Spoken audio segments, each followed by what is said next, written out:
Salut à tous, bienvenue donc sur l'Entrepreneur Lifestyle, épisode donc numéro 13. Aujourd'hui donc j'ai l'honneur d'accueillir Marco Bernard, qui est un Québécois, qui est un expert en fin de compte du podcast, qui a à son actif donc plusieurs podcasts, donc deux dont on va vous parler, qui a donc déjà plus de 300 épisodes avec les deux cumulés.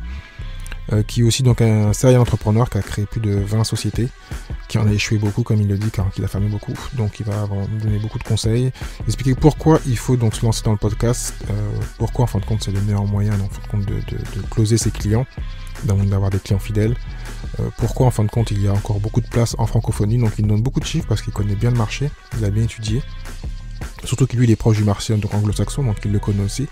Donc plein de petits chiffres que moi-même je ne connais pas, même si je m'y intéresse et je cherche un peu, mais bon, vraiment très intéressant. Donc voilà, je vous propose aussi donc sa formation, donc qui est un webinaire qui est gratuit, donc Thierry-du-6 Henri.fr/formation-du-6 podcast. Donc Thierry-du-6 Henri.fr/formation-du-6 podcast. Donc je vous dis à tout de suite avec Marco Bernard. Salut Marco, comment tu vas? Ça va bien, merci. Thierry, et toi? Très bien, merci. Donc, merci d'avoir accepté donc l'invitation. Donc, aujourd'hui, tu vas nous parler donc du podcast et donc du pouvoir du podcast pour pouvoir donc développer sa notoriété et son business. Et donc, bien sûr, donc de tes deux autres podcasts. Enfin, tu en as trois, mais bon, on va parler donc de deux aujourd'hui, l'Académie du podcast et l'accélérateur. Donc, Oui, pour c'est ceux les qui deux te plus connaissent, importants, en fait. voilà, donc pour ceux qui te connaissent pas, présente-toi rapidement. Ouais, ben Marco Bernard, je suis entrepreneur, papa de 4 jeunes filles, marié, entrepreneur depuis 25 ans maintenant, même un peu plus de 25 ans. J'ai été impliqué dans une vingtaine d'entreprises, dont 17 ont échoué. Alors, j'ai beaucoup d'expérience dans tout ce qui touche à l'entrepreneuriat. Et voilà, donc l'accélérateur a été lancé en 2017, juin 2017. Et puis, du côté de l'Académie du podcast, ça a été lancé au mois d'août 2018. Et depuis ce temps-là, ben, on roule notre boss. Donc, ça va bien. D'accord. Moi, j'avais une question donc tout de suite qui est plutôt personnelle, parce que je pense comme tu es québécois, tu parles anglais. Pourquoi tu n'as pas fait un podcast en anglais? En fait, c'est une fausse croyance que les Québécois parlent anglais. Ah, j'ai dit une bêtise. Pardon? J'ai dit une bêtise. Non, mais ce qui arrive, c'est qu'ici au Québec, on a, je dirais, environ 70% de la population qui est francophone pure. Donc, oui, on a un accent différent du français qui se parle en France ou ailleurs dans le monde, mais c'est effectivement le français qui prédomine ici au Québec. À Montréal, par contre, là, on peut dire que c'est environ 35 à 40 d'anglophones et le reste, c'est des francophones. Mais oui, on baigne dans l'anglais ici au Québec parce qu'on est entouré de communautés anglophones, que ce soit du côté des maritimes, dans les provinces de l'Atlantique. Il y a beaucoup d'anglais de ce côté-là. Même chose en Ontario. Et évidemment, ben, au sud, ce sont les États-Unis. Donc, évidemment, on est entouré d'anglophones. Donc, on comprend l'anglais, on le parle également. Mais est-ce que j'aurais été à l'aise à faire un podcast en anglais? Je ne pense pas, d'une part. Et ensuite, ben, le fait français, pour moi, est très important. Et ici, au Québec, on a cette fibre nationaliste très forte de protéger notre français. On a une loi qui protège le français, qui empêche l'affichage en anglais sur les commerces. Qui fait en sorte que les patrons doivent s'adresser d'abord et les gens dans les commerces doivent s'adresser d'abord en français plutôt qu'en anglais, peu importe à quel endroit on se situe dans le Québec. Donc, on essaie de protéger beaucoup le fait français chez nous. Donc, je faisais partie de cette garde-là qui veut justement promouvoir le tout en français. Et je pense qu'il n'y en a pas assez. Définitivement, en français, à travers le monde, il n'y en a que 12 000.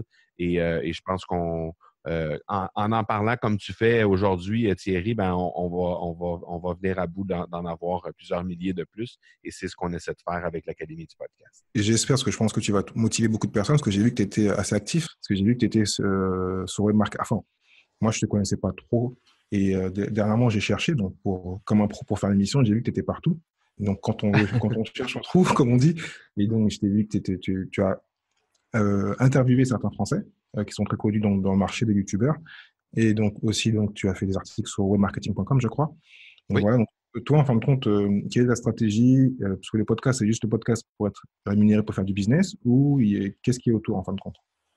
En fait, initialement, lorsque j'ai démarré l'accélérateur en juin 2017, pardon, euh, l'idée derrière ça, c'était vraiment juste d'avoir une plus grande exposure, si on peut dire, plus de trafic vers mon site Internet et tout ça, et surtout donner beaucoup d'informations aux gens qui venaient sur mon site ou qui me suivaient un peu partout. Je commençais à ce moment-là à avoir un peu plus de personnes qui me suivaient sur LinkedIn, ça commençait. Ceci dit, depuis juin 2017, l'ensemble de mon réseau a été multiplié par 4 et c'est uniquement dû au fait, parce que j'ai rien changé d'autre que ajouter 2 podcasts. Donc, c'est uniquement dû au fait qu'il y a des podcasts maintenant qui font partie de ce que je fais, de ce que je crée comme contenu et ça donne l'effet que justement, on a cette exposure-là, on a cette notoriété-là aussi qui vient s'ajouter.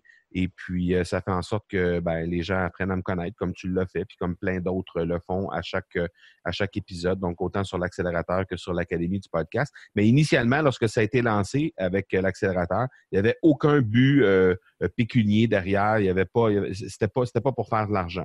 Par contre, pour la petite histoire, au bout d'une année, lorsque j'ai bouclé la boucle de la première année, j'ai fait comme le post-mortem de la première année de l'accélérateur. Et je me suis rendu compte, à ma grande surprise, qu'il y a eu 56 000 en fait, pour être plus précis, 56 131 qui ont été générés à l'aide du podcast seulement, à l'aide de l'accélérateur, et ça en 110 épisodes. Donc, Bravo. 56 000 ce que ça représente, c'est à peu près 37 000 euros, quelque chose comme.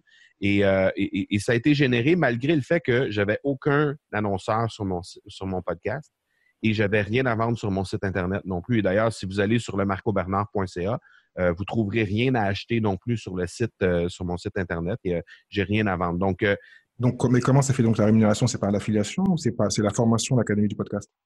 Non, en fait, l'Académie du podcast, c'est venu bien plus tard. C'est venu à la fin de 2018. En fait, ça faisait déjà une année complète que l'accélérateur était en place lorsque l'Académie du podcast a été lancée. Essentiellement, c'est ce que je dis aux académiciens lorsque les gens arrivent sur l'Académie du podcast. Je leur dis, juste le fait d'être présent aux oreilles des gens, ça va faire en sorte qu'à un moment donné, il va y avoir des gens qui vont entrer en contact avec vous et qui vont vous demander conseil ou qui vont vous demander de pousser un peu plus loin sur le sujet que vous avez abordé dans votre podcast. Et ça va faire en sorte qu'à un moment donné, il va y avoir des opportunités d'affaires qui vont inévitablement se découler de ça. Donc, moi, lorsque j'ai lancé en juin 2017, j'ai pas eu cette réaction-là avant quelques mois. Mais lorsqu'on a été rendu, disons, septembre, octobre, là, j'ai commencé à avoir des gens qui entraient en contact avec moi, me disaient, bon, j'ai entendu telle interview que tu as fait avec tel invité, j'ai adoré comment tu as travaillé avec cet invité-là, le sujet qui a été abordé. Je me posais la question, tu avais l'air assez à l'aise avec le sujet, est-ce que tu offrirais du coaching par hasard dans ce sujet-là parce que ça m'intéresserait de pousser un peu plus loin. Je veux voir comment tu pourrais peut-être aider mon entreprise. Et il y a eu plusieurs situations comme ça durant l'année. En avril 2018, j'ai lancé le sommet virtuel d'accélération de votre business, le SVAB, qui éventuellement va probablement avoir une deuxième édition du SVAB. Mais bref, ce que c'était en gros que le SVAB, c'était 21 conférenciers qui venaient donner une conférence d'environ 45 à 60 minutes. C'était gratuit, les gens pouvaient assister gratuitement à l'ensemble des conférences. Et s'ils voulaient avoir accès aux reprises et à un groupe privé, à ce moment-là, ils pouvaient acheter une passe pour avoir accès au contenu à vie. Alors, j'ai réuni 21 conférenciers. Là-dedans, il y avait 5 pays francophones qui étaient représentés à travers les 21 personnes qui étaient là. Il me semble que j'ai vu, excuse-moi de te couper, est-ce que c'était ça il y a 2 semaines, est-ce que j'ai vu même, il y avait Linksha, je crois, de Solopreneur. Oui, Lingnan a fait un sommet aussi, ça s'appelait c'est pas le même, d'accord, c'est pas le même. sommet virtuel solopreneur. Non, en fait, ce sommet-là, c'est vraiment Lingnan qui l'a mis de l'avant, qui est un bon ami à moi. Mais non, c'est ça, c'était l'année dernière, en fait.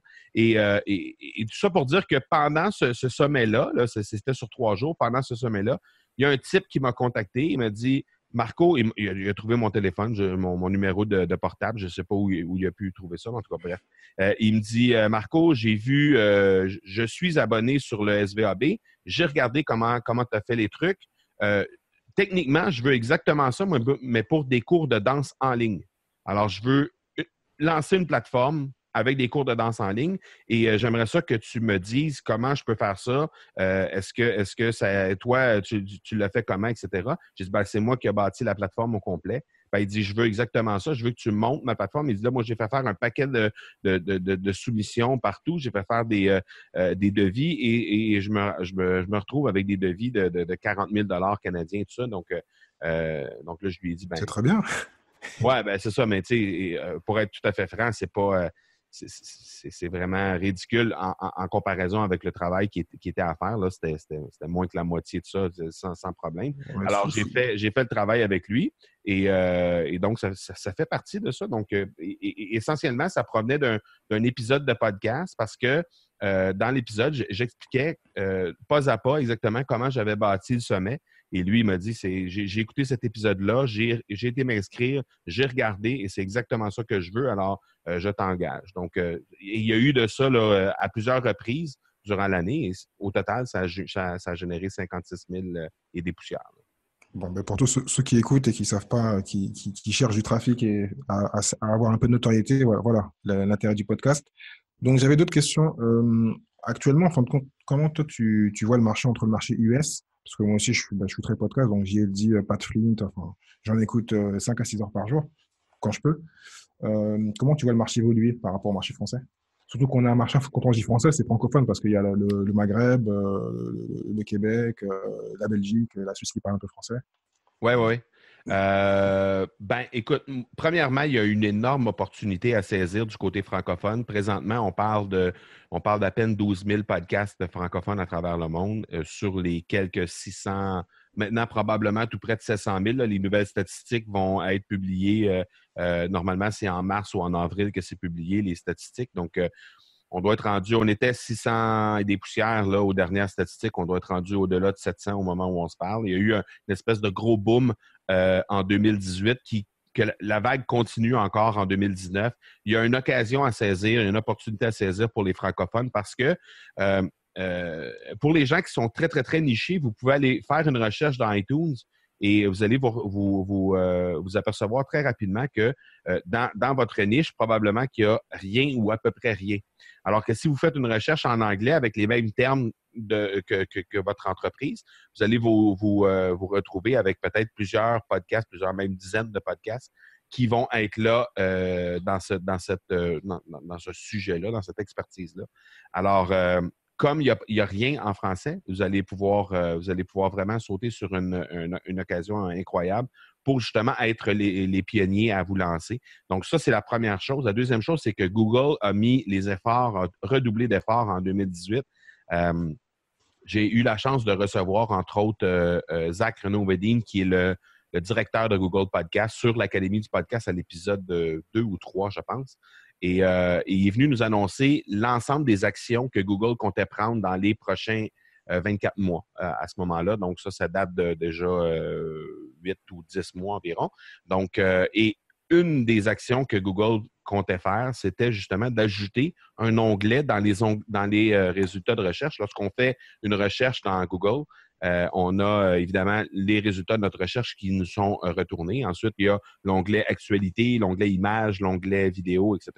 Et il va y avoir un onglet Audio qui va être ajouté dans l'engin de recherche pour faire en sorte de retourner des résultats de recherche audio. Et lorsque les gens vont faire des recherches via les haut-parleurs intelligents, donc les Alexa et Google Home de ce monde, en priorité, ce sera des résultats de recherche audio qui va leur être retourné. Donc là, ça veut dire qu'il va y avoir énormément de trafic, énormément d'exposure qui va être ajouté. Et là, les géants de ce monde, les géants, dans le monde du média, les géants sont déjà présents dans le podcast.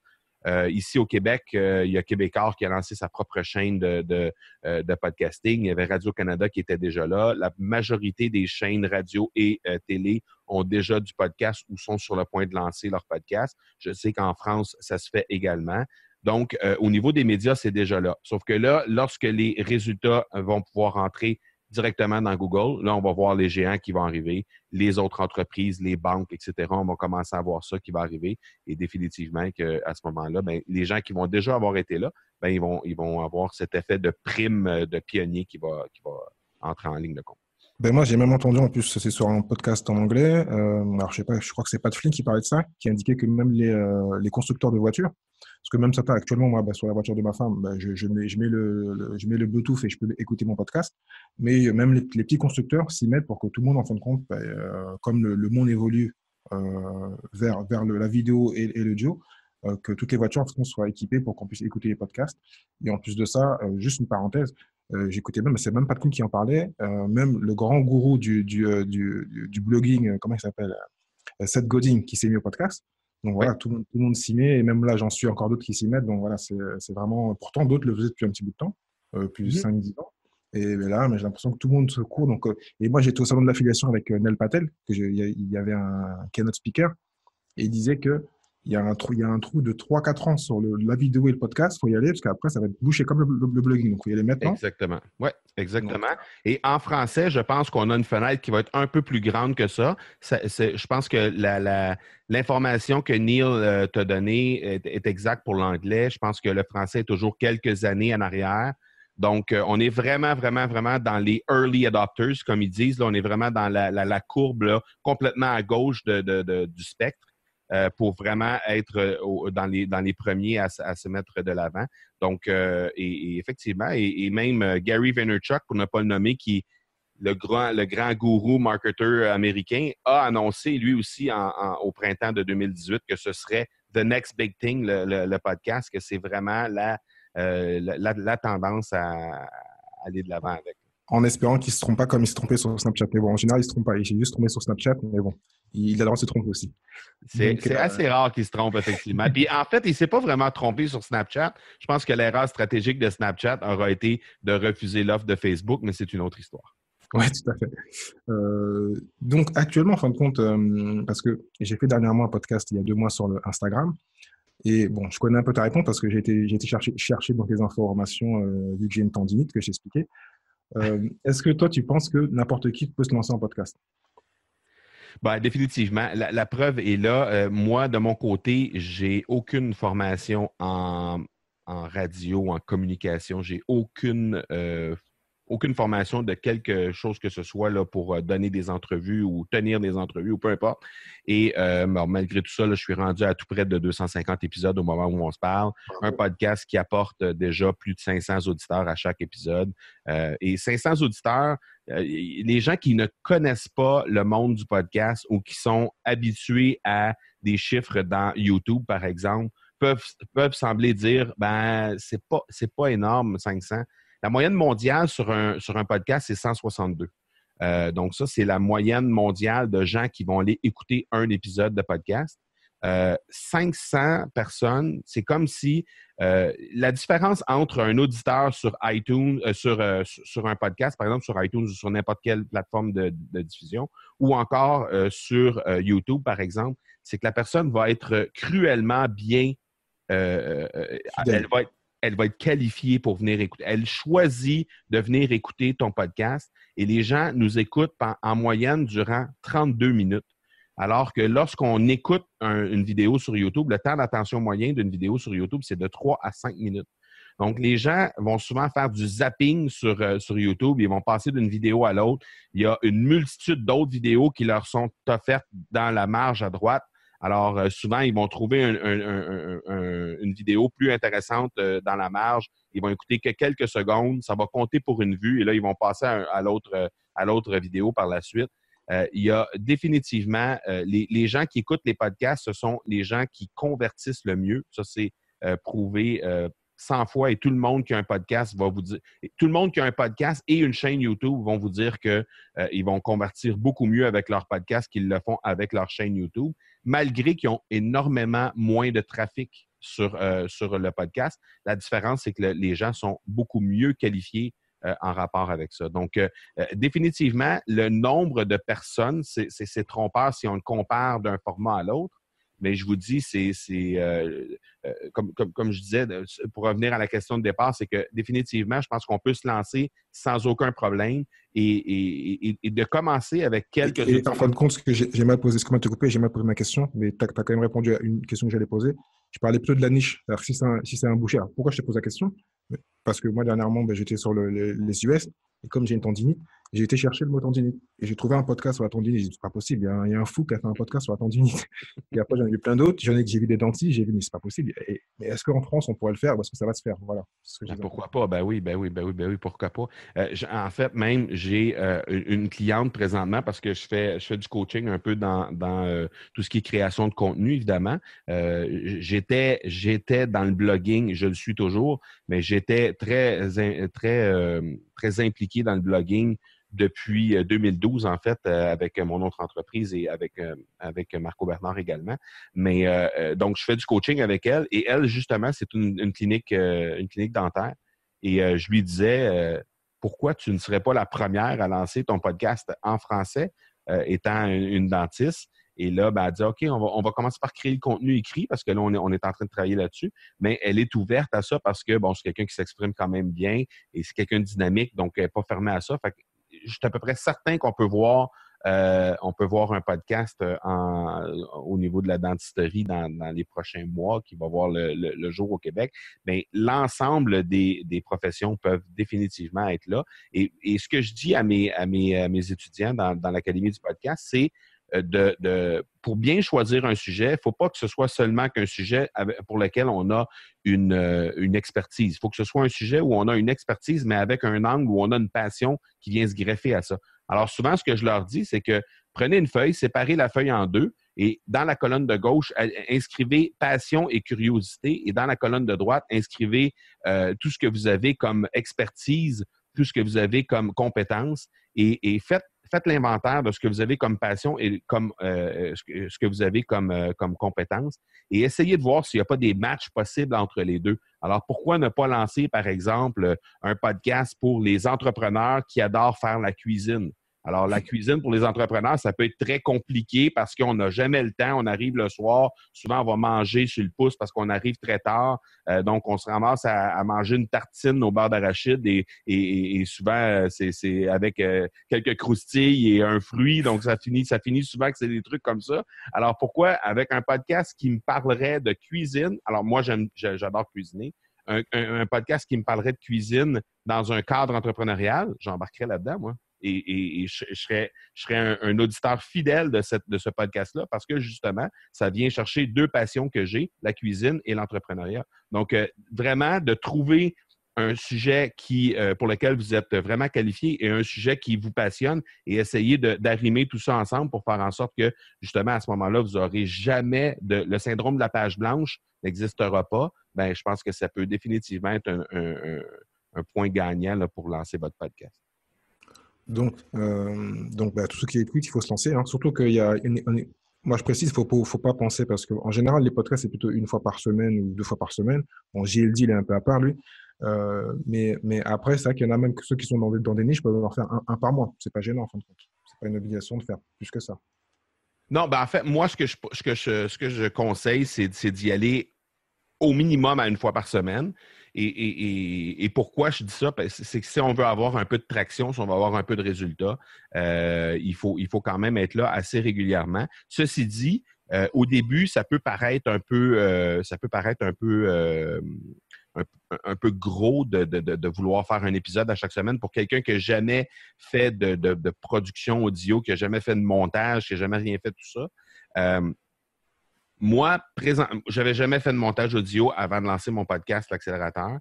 En fait, j'en avais fait un peu avant, en 2014, là, dans un autre podcast, mais je n'ai fait que 5 épisodes, donc je pense pas qu'on puisse compter cette expérience-là comme étant vraiment quelque chose qu'on peut jauger. Mais il reste que depuis que j'ai lancé L'Accélérateur, je vous dirais, pour un épisode d'environ 30 minutes, ça va me prendre globalement entre 1h30 et 2 heures pour compléter le cycle complet, c'est-à-dire faire les recherches, enregistrer, faire le montage et faire une entrevue au besoin lorsqu'il y a une entrevue dans mes épisodes. Alors, entre 1h30 et 2 heures, je ne sais pas, Thierry, toi, à quoi ça ressemble, mais moi, dans mon cas, c'est à peu près ça. Et au final, au final, au début, c'était peut-être plus 4 heures, 4 heures et demie, mais là, maintenant, on est à 1 heure et demie, 2 heures. Donc, essayez de produire 5000 mots, parce que on va parler environ entre 4000 et 5000 mots dans 30 minutes. Essayez de produire entre 4000 et 5000 mots à l'écrit, ou encore essayer de produire 30 minutes de vidéo avec tout ce que ça implique comme montage, tout ce que ça implique comme préparation des décors, comme éclairage, comme ci, comme ça. Essayez de prévoir 1 heure et demie à 2 heures pour faire écrit ou vidéo. C'est sûr que vous n'y arriverez pas, mais à l'audio, définitivement, vous pouvez gagner énormément de temps à travailler de cette façon-là. Ben moi, en fin de compte, pour mon cas, moi, parce que moi, je fais retranscrire à Madagascar, et c'est en général entre 5000 mots et 10 000 mots, parce que quand mon premier podcast, j'ai dit que j'allais faire 25 et 30 minutes, mais je ne respecte jamais le temps, parce que j'ai toujours envie de parler, j'ai toujours envie d'échanger. Donc, je fais souvent entre 40 et 50 minutes, et l'avant-dernier que j'ai fait, il a fait 1 heure. Mais bon, là, on avait vraiment beaucoup de contenu, et donc bon, on a fait comme ça. Et je pense que bientôt, je vais annoncer que bon, j'arrête la demi-heure. Je suis plutôt du genre Tim Ferriss pour parler 1 heure, 2 heures. Moi, ça me dérange pas. Mais bon, c'est plus pour Voilà. le respect des gens, parce que certains, je pense, n'ont pas le temps, et donc j'ai pas envie de. Mais bon, après, ça, c'est mon choix personnel. Donc, par rapport à une question, par rapport aux niches, toi, tu penses qu'il faut plus, donc, parce que tu as répondu indirectement, parce que tu as dit 5000 mots, donc il vaut mieux faire un podcast de 30 minutes que les podcasts comme Fondel Patel ou d'autres qui font 7 à 10 minutes.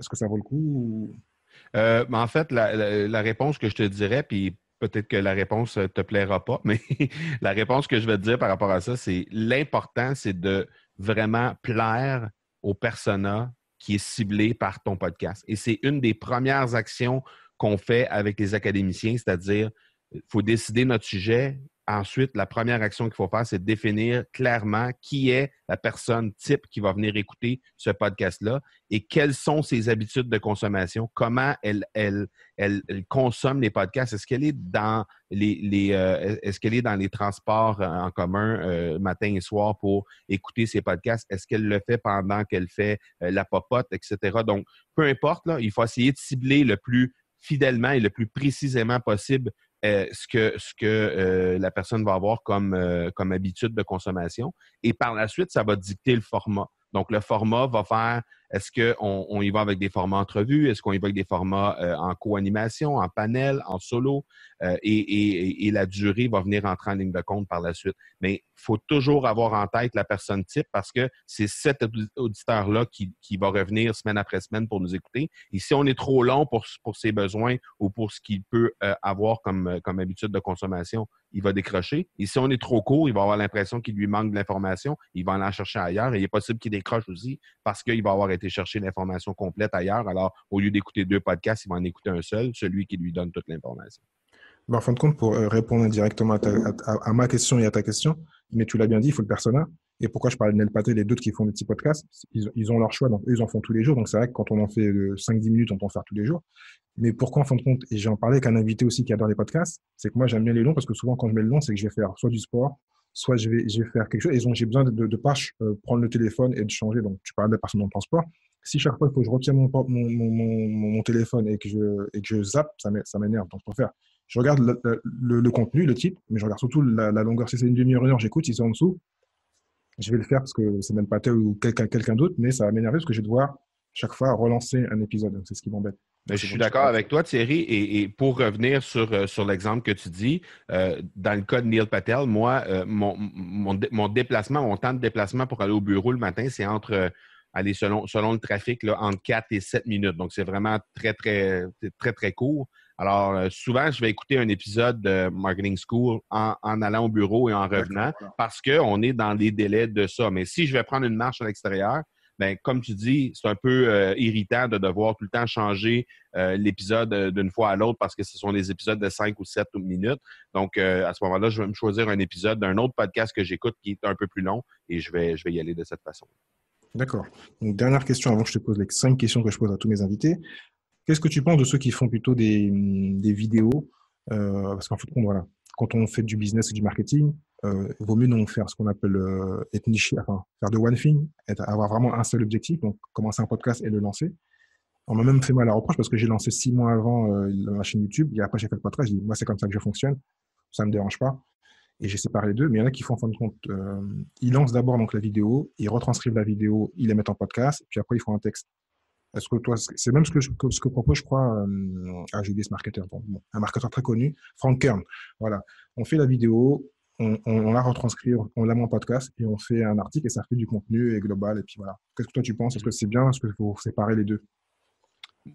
Pour ma part, je pense qu'il faut vraiment distinguer chaque type de format, au même titre qu'on va distinguer, par exemple, des publications qu'on va faire sur Facebook et des publications qu'on va faire sur Instagram. On ne parle pas aux gens de la même façon sur Facebook que sur Instagram que sur LinkedIn. On ne leur adresse pas la parole de la même façon. On va probablement même choisir des photos différentes pour accompagner le même article selon sur quelle plateforme on est. C'est la même chose pour moi avec la vidéo et l'audio. Pour ma part, c'est deux formats, deux médias complètement différents. Je ne pourrais pas, par exemple, m'adresser à la personne à la vidéo c'est-à-dire à l'audio en lui disant, en faisant des signes des mains, en faisant... Il y a plein de choses qui rentrent en ligne de compte lorsqu'on sait qu'on est simplement à l'audio. La modulation de la voix n'est pas la même lorsqu'on parle seulement que lorsqu'on a une vidéo. On va se servir beaucoup du non-verbal, on va se servir beaucoup des mimiques. Là, on se parle, nous, on a la chance de se voir. Les gens qui nous écoutent ne nous verront pas. Mais tu remarques que moi, je suis quelqu'un qui gesticule beaucoup pendant que je parle, mais les gens qui nous écoutent présentement, ils ne voient pas ça, ces choses-là. Donc, si cette émotion-là ne transparaît pas dans ma voix parce que je prends pour acquis qu'on se voit et qu'on communique de cette façon-là, ben, on n'aura pas le même impact lorsqu'on fait à la vidéo que lorsqu'on le fait à l'audio. Alors, moi, ceci dit, tant qu'à ne rien faire, j'aime mieux qu'on prenne l'audio d'une vidéo et le mettre en podcast que de ne pas avoir de podcast tout court. Ça, je suis entièrement d'accord. Mais si je veux optimiser mes trucs, je vais faire du podcast pour faire du podcast et je vais faire de la vidéo pour faire de la vidéo. D'accord. Donc là, on attaque les 5 questions que je pose à tous mes invités. Donc, quel est donc pour toi, en fin de compte, le business que tu rêves que tu n'as pas encore créé? Même si tu en as créé déjà 21, mais bon. Une business de coaching sur tout ce qui est création de contenu. C'est ce que je fais déjà, mais c'est pas peaufiné, c'est pas bâti encore comme j'aimerais l'avoir. J'aimerais avoir un one-stop shop pour tout ce qui est création de contenu et pouvoir faire du coaching, des week-ends de coaching, par exemple, dans une résidence où j'aurais mon studio dans lequel je pourrais accueillir des gens, un peu comme le fait Cliff Ravenscraft chez lui, et dans lequel je pourrais accueillir une vingtaine de personnes à la fois pour faire du coaching là, et ce serait sur le bord d'un lac. Ce serait ça ma business. Ouais, plutôt classe. Oui. Quand tu as parlé du lac, j'ai eu l'image avec les 20 personnes. Ouais, c'est pas mal. Voilà. Je pense que ça va pas être très compliqué vu que tu as créé 20 sociétés. Je pense que 21, celle-là, ça va pas être très compliqué. On va y arriver. Donc, deuxième question. Quelle est ta meilleure expérience en tant qu'entrepreneur ou investisseur? La meilleure expérience, je dirais que ce sont les échecs que j'ai eus. Dans les échecs, souvent les gens ont tendance et on a eu des exemples criants là, récemment. On a eu Théo Taxi qui a été lancé par un très, très gros entrepreneur ici, quelqu'un de très en vue qui a participé à l'émission Dans l'œil du dragon, qui est une je connais, investissement. Donc, moi, je regarde Shark Tank qui est Dragon Den et j'ai connu l'œil dernièrement. Voilà, donc c'est un peu le même principe. Et lui a été un des investisseurs. Donc, c'est vraiment un gros nom ici au Québec. Il avait lancé une chaîne de taxis qui était des taxis électriques. Et ça s'est terminé la semaine dernière. Donc, une faillite monumentale. Et juste la semaine avant ou l'autre semaine avant, une autre personne très, très, très en vue, une femme qui avait lancé une compagnie une marque de bijoux. Et la marque portait son nom, c'est Caroline Néron pour ne pas la nommer. Et elle aussi a dû se mettre sous la protection de la faillite. Donc, et de cette façon-là, ben ça a fait les journaux, ça a fait tous les médias.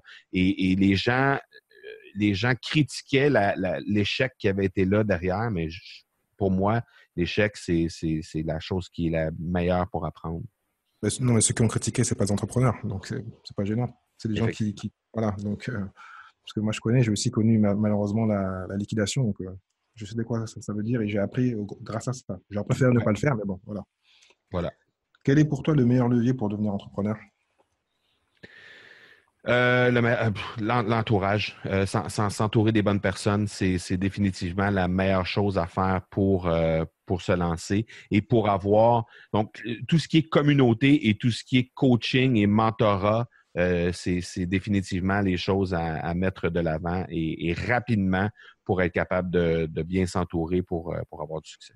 Mais surtout en fonction par rapport à ce que tu as dit avant, parce que c'est vrai qu'on peut apprendre des erreurs des autres et pour éviter de les faire. Exactement. D'accord. Donc, la quatrième question, quel est le livre que tu conseillerais à tout entrepreneur et pourquoi? Il y en a tellement. Je vais t'en donner deux, en fait. Ok. Je vais te donner le livre qui a tout débuté pour moi, qui est la biographie de Steve Jobs, donc tout simplement. Oui, je l'ai lu aussi, ouais. C'est c'est, euh, C'est lui qui a connu des gros échecs. Exactement. Oui, lui aussi, il a connu de plusieurs échecs et malgré tout ça, qui a su se relever et qui est revenu en force et que finalement, ben, Apple ne serait pas ce qu'il est aujourd'hui si Steve Jobs n'avait pas persévéré dans ses idées un peu folles à un certain moment. Donc ça, c'était le livre qui a démarré tout le virage qui m'amène à l'Académie du podcast aujourd'hui. Et sinon, je vous dirais les deux livres de Russell Brunson, Dot-Com Secrets et Expert Secrets. Ce Il sont est super, ouais. deux livres qui sont disponibles gratuitement en payant seulement que le shipping. Et 7 € pour la France, ouais. ouais, et c'est vraiment deux livres qui sont absolument hallucinants au niveau du contenu qu'il y a à l'intérieur. Malheureusement, pour ceux qui écoutent, il n'est pas en français, mais ouais, et moi, je l'ai relu plusieurs fois et même quand des fois je le relis, j'ai des choses que j'ai oubliées, que j'ai pas vues et voilà, c'est très simple. Mais lui, il parle bien des personnes au début avec les docteurs, je crois, avec enfin, c'est très bien. Il Ouais, parle de la value ladder, comme ils disent. Enfin, non, faut exact. vraiment le lire. C'est dommage qu'il n'est pas en audio. Enfin, je crois qu'il n'est pas en audio parce que moi, j'aime bien l'audio, Non, pas encore, non. donc très bien. Et en plus, Il y a par un rapport podcast, par exemple, Russell Brunson. oui, oui, et ouais, je crois qu'il y en a plusieurs. Parce qu'il y en a un en plus qui fait en voiture souvent. Enfin, et bon, Ouais, c'est pas terrible en termes d'audio, mais bon. Et voilà. Pour revenir sur Steve Jobs, pour ceux qui l'ont pas vu, donc il faut aller lire le bouquin, parce qu'en plus, ce qui est étonnant dans sa carrière, c'est il a commencé par une grande réussite, donc il aurait pu s'arrêter parce qu'il avait de l'argent. Et en fin de compte, ben, il a persisté. Bon, il a fait d'autres petits business, enfin, de grands business, parce faut aller lire le livre. Il a eu un petit trou donc de quelques années, et ensuite il a bien rebondi. Donc non, c'est vraiment spécial. Donc, dernière question. Quelle est la compétence que tu rêves d'avoir? C'est une très bonne question. La compétence que je rêve d'avoir, je dirais, j'aimerais beaucoup m'améliorer dans tout ce qui est finance. J'ai quand même une bonne connaissance dans tout ça, mais je pense que j'ai encore beaucoup à apprendre dans ce domaine-là. Ah, c'est pour ça que tu parlais donc de Dragon Den, Shark Tank et de l'œil du dragon. C'est que tu dois écouter, Oui, donc en gros, tu dois aimer tout ce qui est finance hein, et tout ce qui est finance d'entreprise. exactement, ouais, ouais, ouais. Je m'informe beaucoup de ça, mais je pense que j'ai encore beaucoup à apprendre par rapport à tout ça. D'accord. Bon, c'est parfait. Donc, on a eu beaucoup d'informations. Donc, j'espère que tout le monde est prêt à lancer son podcast. Je l'espère Euh, aussi. donc, je te laisse le mot de la fin, à savoir qu'on va mettre tous les liens donc, de l'académie du podcast et de l'accélérateur et de tout ce que tu fais. Ouais, ben Thierry va mettre dans les notes d'épisode, évidemment, les endroits où on peut me rejoindre. Mais l'Académie du podcast, ben, comme tu l'as mentionné, c'est simplement une formation pas à pas qui donne 75 vidéos environ en ligne sur une plateforme. Donc, c'est environ 25 heures de contenu. Et ça donne également un webinaire hebdomadaire à chaque semaine pour venir peaufiner ses qualités de podcasteur. Il y a une communauté qui est avec ça aussi sur Facebook. Donc, tous les académiciens sont présents sur cette communauté-là pour justement venir s'entraider à travailler avec leur podcast et à s'améliorer comme podcasteur et à trouver aussi des invités à l'occasion. Donc, c'est ça. Donc, l'Académie du podcast a été lancée à l'été de 2018 avec une cohorte bêta. Et depuis ce temps-là, ben, il y a plusieurs dizaines d'académiciens qui se sont joints. Et ça continue encore 2 Français cette semaine, 2 personnes de Paris, 3 personnes même de Paris qui se sont inscrits dans l'Académie du podcast cette semaine. Donc, ça continue d'aller de l'avant de ce côté-là. Parfait. Bon, mais Marco, grand merci. Je te dis à bientôt. Merci beaucoup, Thierry. Ciao. À la prochaine. Ciao. Voilà, c'est fini donc pour l'épisode numéro 13. Donc merci à Marco donc d'avoir pris le temps de nous donner toutes ces bonnes informations. Donc j'espère qu'il vous a motivé donc à créer votre podcast pour donc vous faire connaître, avoir une meilleure notoriété et avoir plus de clients. Donc surtout que c'est pas un média très compliqué. Même moi, voilà, je suis comme lui, j'ai commencé, c'est pas très compliqué. Il y a un peu de technique pour l'audio, mais vraiment très intéressant. Je redonne donc l'information. Donc Thierry-du-6 Henry avec un Y bien sûr .fr/formation-podcast, Thierry-du-6 podcast, donc Thierry-du-6 Henry.fr/formation-du-6 podcast. Et donc prochain épisode, donc j'ai un entrepreneur donc qui fait donc de l'e-commerce, un expert donc d'Amazon FBA. Tout ça, je vous le expliquerai dans le deuxième épisode, et ensuite j'ai d'autres entrepreneurs encore en ligne. Donc voilà, n'hésitez pas donc à me suivre, à commenter, à télécharger donc sur iTunes, Stitcher, surtout iTunes, c'est la plateforme numéro 1 ou numéro 1, je sais pas. Donc voilà, et puis n'hésitez pas donc à poser des questions et à me proposer donc des invités pour que je puisse donc développer donc des sujets pour vous. Voilà, donc je vous dis à très bientôt pour le prochain épisode. Ciao ciao.